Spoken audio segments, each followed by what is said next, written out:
Iran এমন একটি রাষ্ট্র, যে রাষ্ট্র না কখনো কারো কাছে পরাজিত হয়েছে, আর না কখনো কারো দাসত্ব স্বীকার করেছে। এমন জীবন তুমি করিও গঠন, মরিলে হাসিবে তুমি, কাঁদিবে ভুবন। আজকে খামেনির মৃত্যুতে গোটা বিশ্ব কিন্তু শোকাহত।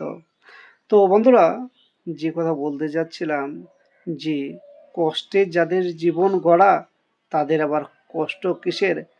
যুদ্ধে যাদের জীবন গড়া, তাদের আবার ভয় কিসের?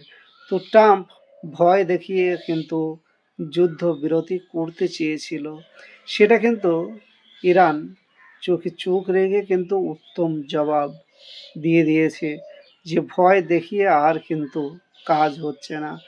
আন্তর্জাতিক মিডিয়ার বিবৃতি অনুযায়ী, যে গতকাল আন্তর্জাতিক মিডিয়াগুলা যে তথ্য পেশ করেছে, সেটা হচ্ছে আমেরিকান আব্রাহাম লিঙ্কন থেকে শুরু করে ছটি যুদ্ধ জাহাজ, যেগুলা ইরানের দিকে ধেয়ে আসছিল, এখন কিন্তু তারা আমেরিকাতেই ফিরে যাচ্ছে।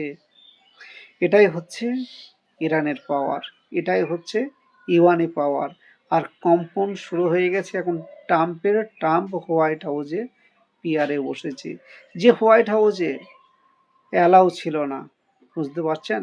একাধিক জনের অ্যালাউ ছিল না। এখন ট্রাম্পের শুধুমাত্র কম্পন থামানোর জন্য 20-30 জন সব সময়তেই ট্রাম্পকে ঘিরে বসে রয়েছে।